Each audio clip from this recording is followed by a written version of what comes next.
Now, how many hours a week, for example, have you spent on the horse?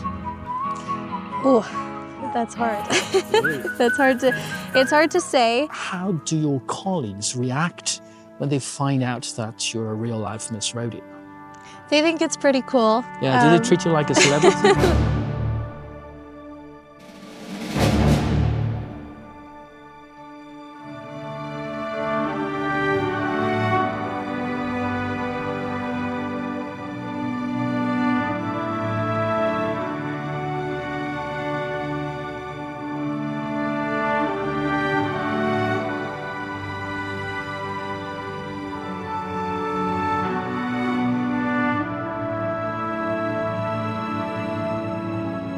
So now, how many hours a week, for example, have you spent on the horse?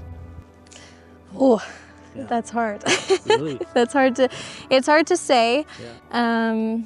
My spring, summer, fall are definitely busier. In the winter, I normally take some time off just because it's so cold, and I don't think it's fair to work those horses and then kick them back out in the cold. But in the, fall, summer, spring, that's when I start to get really busy. So my day will kind of look like I wake up, go to work, I come home, come out to the barn, and I ride. And we put shoes on our horses. This guy's just got kind of funny feet. So we do have a farrier, they're called, that come out and put the shoes on the horses just to give them some extra support. Okay, you said that you go to work. Does that mean you go to the town or to the city? Yeah, so I go into the city. Yeah. I work right downtown Calgary on 10th Avenue. Oh, wow.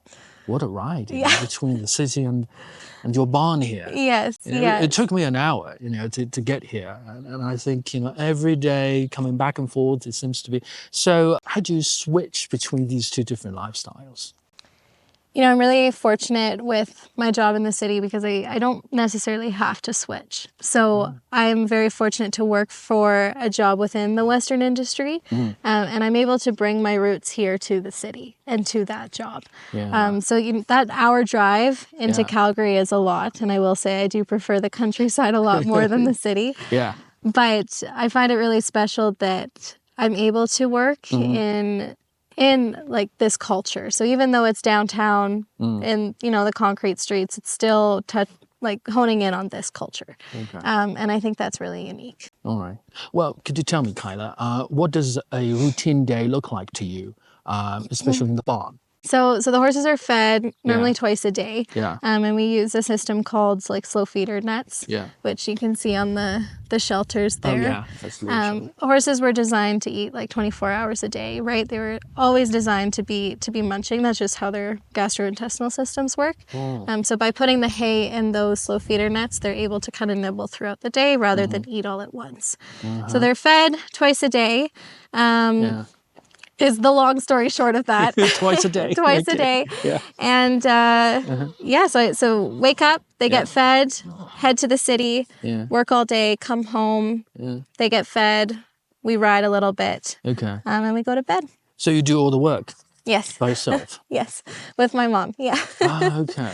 So this is just what we call the saddle pad.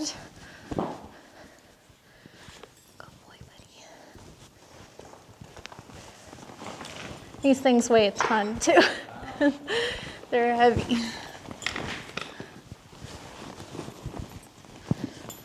There you go.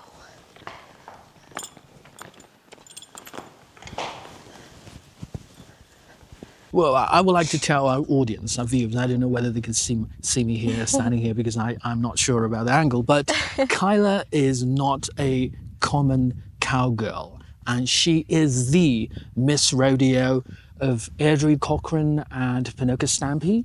Correct. So what an honor to have you here.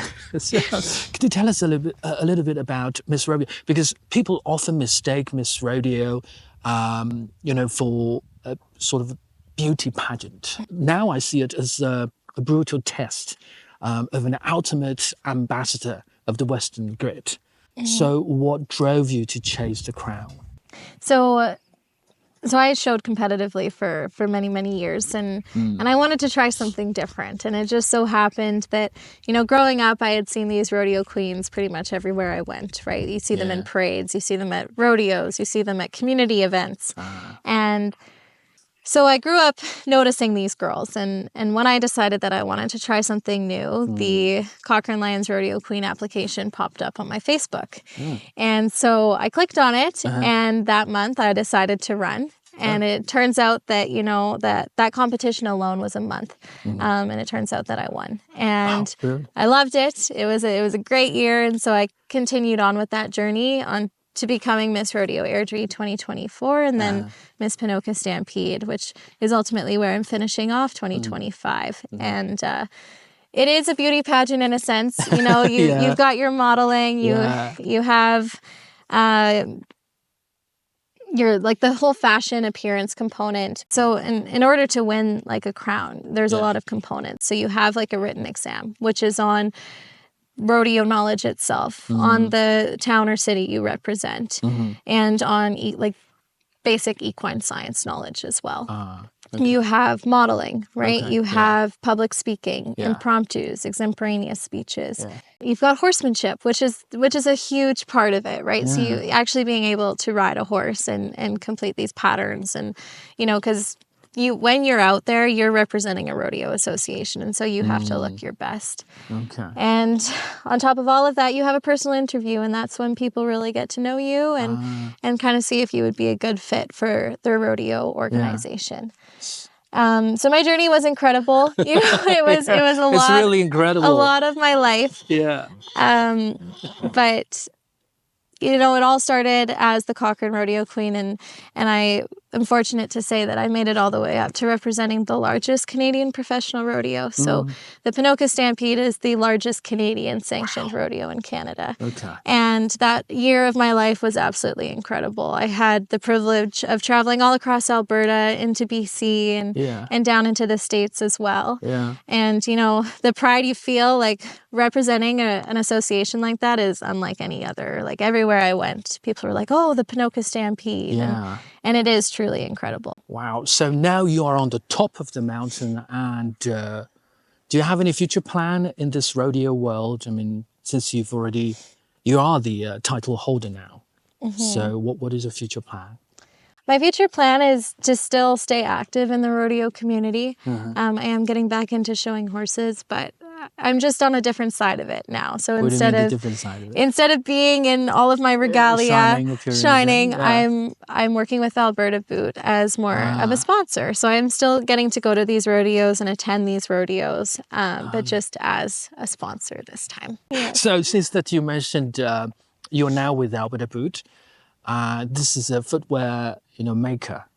So there must be something to do with outfit. Do you have any tips for people who like to, dress up with the Western look? I think that the most important thing is, having a great hat. The hat's super important. Having a good shape, really investing in a nice hat. That's a great way to, there's a rule too that I'm wearing my felt right now, but normally you wear straws in the spring, summertime, and then come Labor Day weekend, you transition over into a felt. So hat's always a great way. Having your jeans on, making sure that your jeans are long enough for your boots. Which is kind of an unspoken rule, but there's, you should have that 6-inch stack, as they say. It's just, all those little Western trends. And you can always invest in great jewelry. I wear a lot of Navajo pearls, which are a Native American jewelry that are very common in the Western industry. Turquoise, that sort of thing to really dress up your outfit. Since now you're working in the office, I'm wondering, how do your colleagues react when they find out that you're a real-life Miss Rodeo? They think it's pretty cool. Yeah, do they treat you like a celebrity? They do sometimes. Oh, really? Okay. Yes, they do. I'm not a huge fan of it between you and I. I've never been the person that likes to be front and center, which is interesting. Yeah. You know, holding those crowns because I was, but you are in the center. Yeah, inside that's not necessarily who I am. So I'm not the kind of person to walk up and be like, yeah, I was Miss Pinoca Stampede. But you know, they do end up finding out about it. Yeah. And they do treat me really great, and people are really excited for me because it is an accomplishment. And I think they appreciate that I have that knowledge and that culture too, and that I'm able to bring that to the business. Yeah. So you do normally, and I mean, people are getting away from this now, but everything's done from the left side of your horse. So you'll notice, like, I threw the saddle on, I bridled him, everything from the left side. Because back in the day, our soldiers used to carry their swords on their left side, I guess it would have been. So it was just a lot easier for them to get on from the left and do everything with their sword. So that's where that came from.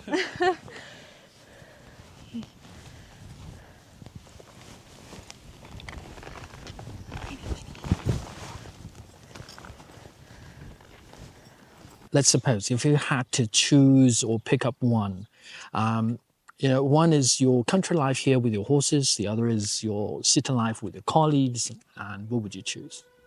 I would choose my country life, for sure. Why is that? I find it peaceful. I find it safe. I just think that it's, you know, the quiet, and we can hear the birds right now, and just, I feel calm here. I feel at home. Versus the city, I tend to get a little bit flustered. It's so busy and there's lots going on there, but I come here after a long day and I feel relaxed.